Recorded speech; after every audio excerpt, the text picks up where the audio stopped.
Assalamualaikum warahmatullahi wabarakatuh. Innal hamdalillah nahmaduhu wa nasta'inuhu wa nastaghfiruh wa nastahdihi wa na'udzu billahi min syururi anfusina wa min sayyiati a'malina. May yahdillahu fala mudhillalah wa may yudlil fala hadiyalah. Asyhadu an la ilaha illallah wahdahu la syarikalah wa asyhadu anna Muhammadan abduhu wa rasuluh. Allahumma salli ala Muhammad wa ala alihi wa sahbihi ajma'in. Amma ba'du. Qala Allah Ta'ala fi kitabihil karim, ya ayyuhan nasu taqu rabbakumul ladzi khalaqakum min nafsin wahidah wa khalaqa minha zawjaha wa bassa minhuma rijalan katsiran wa nisaa'a wattaqullaha allazi tasaaluna bihi wal arham innallaha kana 'alaikum raqiba. Sahabatku semua yang berbahagia, iman adalah nikmat teragung yang Allah berikan kepada manusia.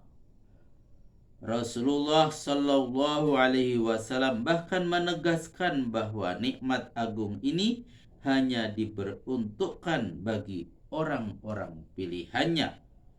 Rasulullah pernah bersabda, Innallaha qasama bainakum akhlaqakum kama qasama bainakum arzaqakum wa innallaha azza wa jalla yu'tid dunya may yuhibbu wa man la yuhibbu wa la yu'tid din wa la yu'tid daina illa liman ahabba faman a'tahu Allahu daina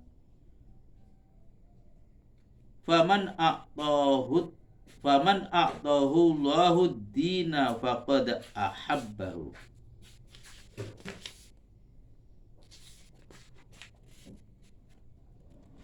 Artinya sesungguhnya Allah membagi akhlak kalian sebagaimana membagi rezeki, dan sesungguhnya Allah Subhanahu wa taala memberikan dunia kepada orang yang Dia cinta dan tidak Dia cinta, tetapi Dia tidak mengaruniai agama kecuali kepada orang yang Dia cinta. Maka siapa saja yang dikaruniai agama oleh Allah, maka sungguh Dia telah mencintainya. Hadis rawahu Ahmad. Inilah nikmat dunia yang sesungguhnya dan satu-satunya sumber kebahagiaan bagi manusia. Tentang hal ini Ibnu Taimiyah berkata, sebagaimana bagi manusia. Ibnu Taimiyah berkata, sesungguhnya kelezatan, kebahagiaan, kesenangan, kebagusan waktu, dan nikmat yang tidak mungkin bisa diungkapkan hanya ada pada ma'rifatullah Subhanahu wa ta'ala, yaitu mengenal Allah, mentauhidkan dan mengimaninya, serta membuka hakikat-hakikat keimanan dan pengetahuan-pengetahuan Qur'ani. Beliau melanjutkan sebagaimana yang dikatakan oleh sebagian syekh, sungguh ada waktu-waktu yang terlewati oleh hati di mana ia bergoyang karena melayang kegirangan, Dan tidak ada nikmat di dunia yang menyerupai nikmat akhirat kecuali nikmat iman dan ma'rifah. Itulah puncaknya nikmat dan jannahnya di dunia. Siapa yang tidak memasuki surganya di dunia, ia tidak akan mampu memasuki surganya di akhirat. Lebih dari itu, pada hari kiamat, nikmat iman inilah yang kelak diangankan oleh orang-orang kafir. Allah berfirman, Rubama yawaddul ladzin. Allah berfirman, A'udzu billahi minasyaitonir rajim. Rubama yawaddul ladzina kafaru law kanu muslimin.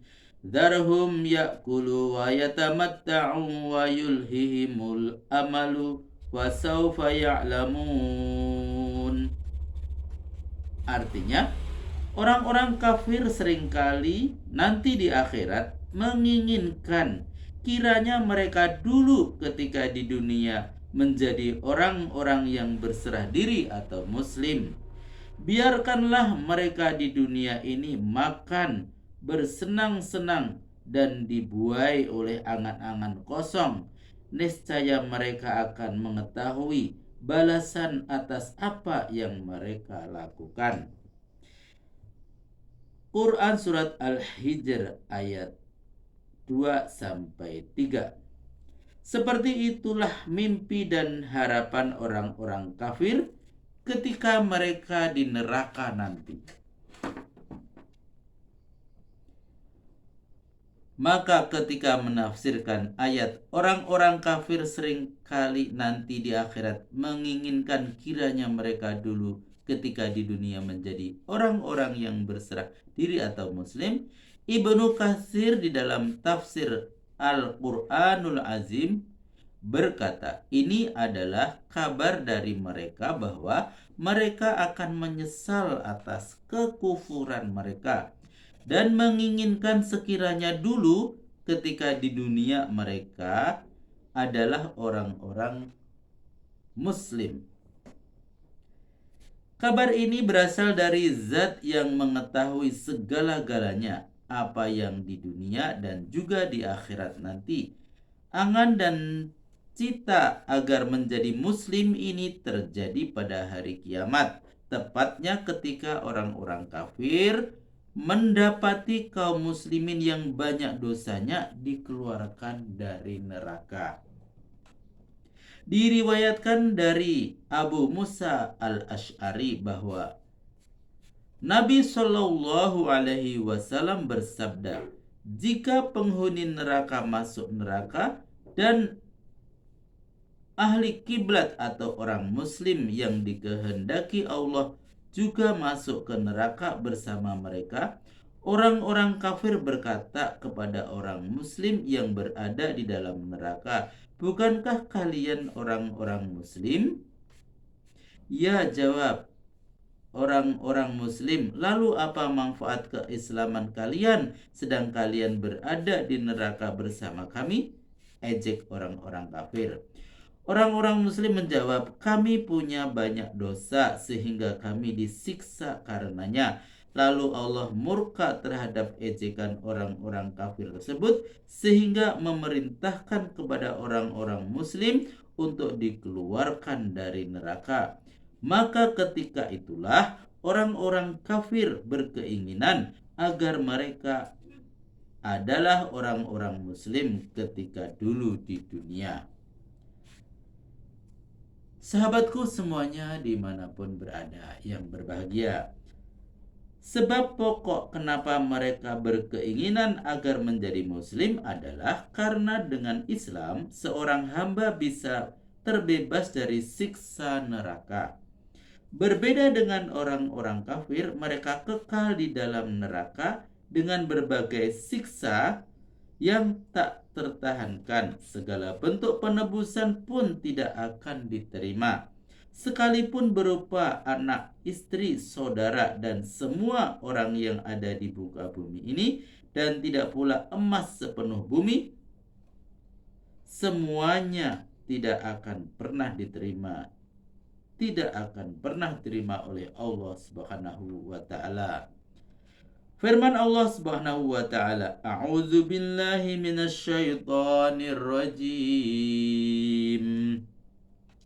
Yawaddul mujrimu law yaftadi min azabi yaumi idzim bibani wa sahibatihi wa akhihi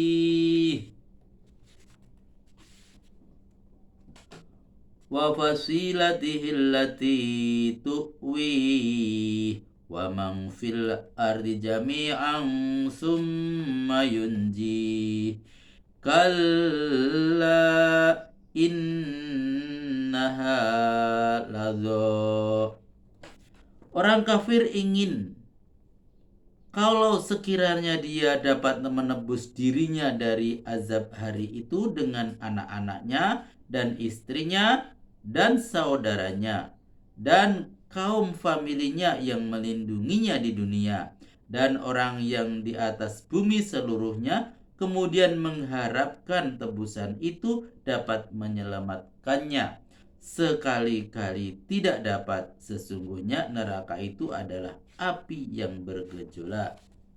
Sahabatku semua dimanapun berada, di dalam bukunya Tarikh Madinati Dimasik, Ibnu Asyakir menyebutkan kisah tragis akhir hidup seorang mantan mujahid yang dahulunya hafizul Quran, tetapi ketika murtad tidak ada yang ia hafal selain hanya sepotong ayat.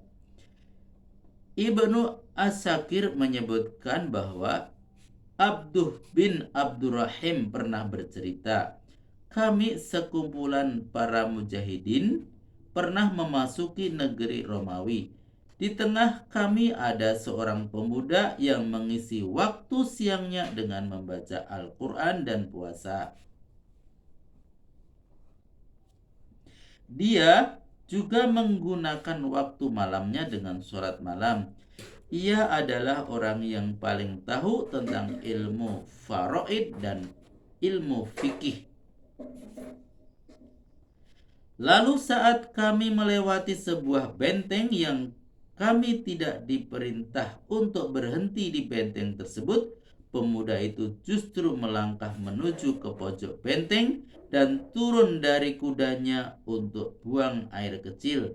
Dari posisinya, ia melihat sesosok gadis di atas benteng tersebut.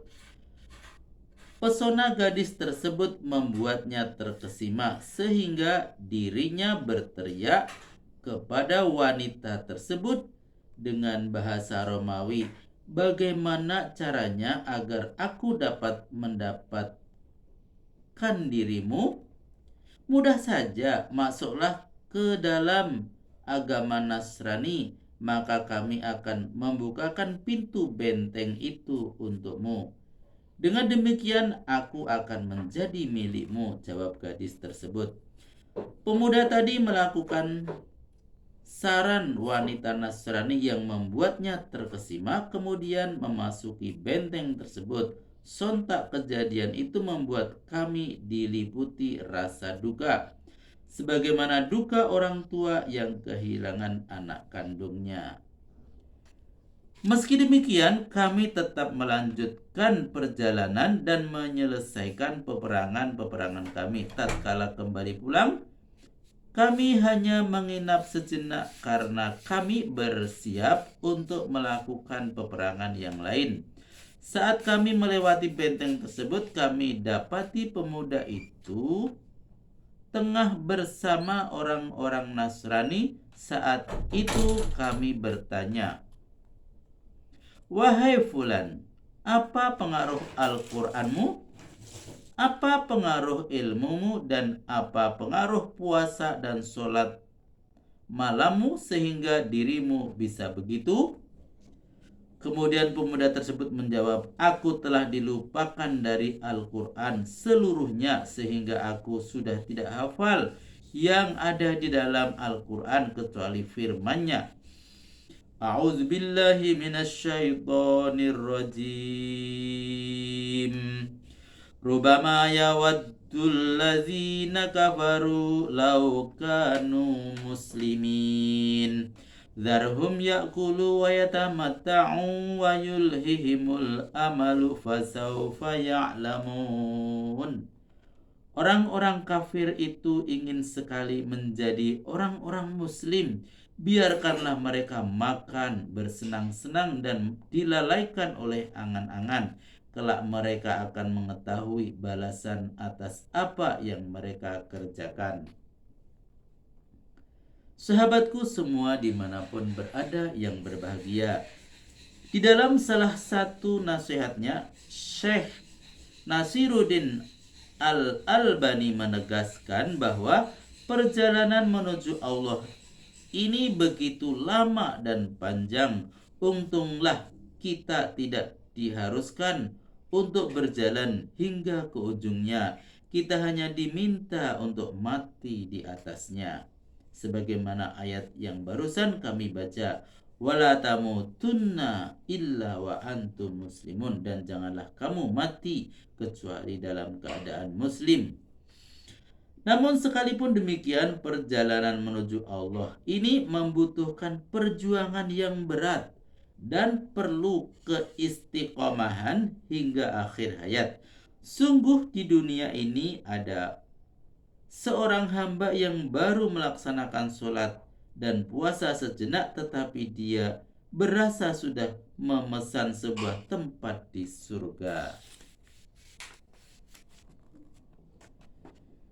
Di dalam kitab At-Tazkirah, Imam Al-Qurtubi mengisahkan, dahulu di Mesir ada orang lelaki yang tinggal di masjid untuk mengumandangkan azan dan sholat.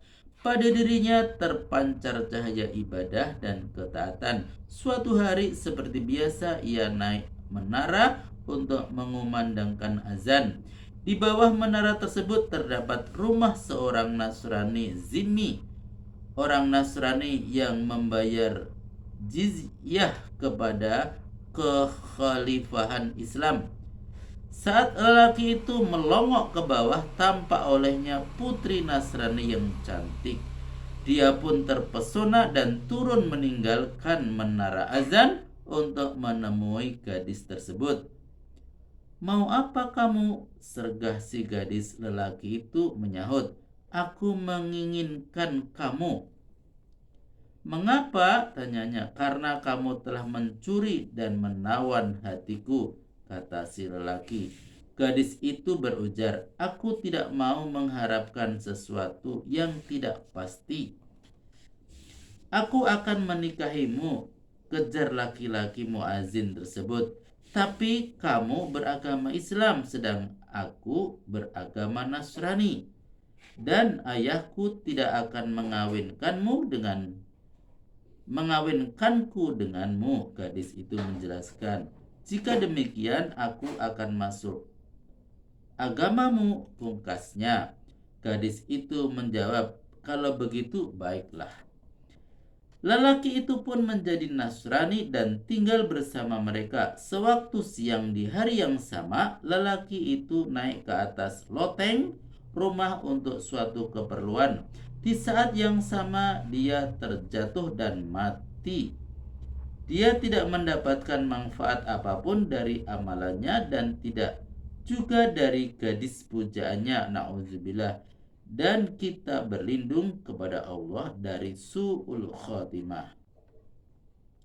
Renungkanlah berapa banyak pendaki gunung yang ketika hampir mencapai puncak justru memilih berhenti dan kembali ke belakang karena merasa letih, atau terpeleset ke dalam jurang dan jatuh ke dalam lembah. Dan mereka banyak para pelaut yang ketika terlihat daratan di kejauhan dan merasa hampir sampai, ia diombang-ambingkan ombak lalu tenggelam. Tidak menutup kemungkinan kita akan tertimpa masalah serupa. Berapa banyak hati yang khusyuk dan Mata yang selalu berlinang namun hanya dicap dalam catatan amalnya, bekerja keras lagi kepayahan. Maka disinilah kita memahami sebenarnya faham nasihat Syu'aib bin Harb sebagaimana tercantum dalam buku Sifatus Safwah. Inda khaltal qabra wa ma'akal islamu fa'abshir. Jika kamu masuk kubur dan Islam masih membersamaimu, maka berbahagialah. Semoga Allah menganugerahkan keistiqomahan hingga kita bertemu Allah Subhanahu wa taala. Demikianlah sedikit ceramah yang dapat saya sampaikan. Mudah-mudahan bermanfaat. Sampai jumpa pada video berikutnya. Billahi taufik wal hidayah. Wassalamualaikum warahmatullahi wabarakatuh.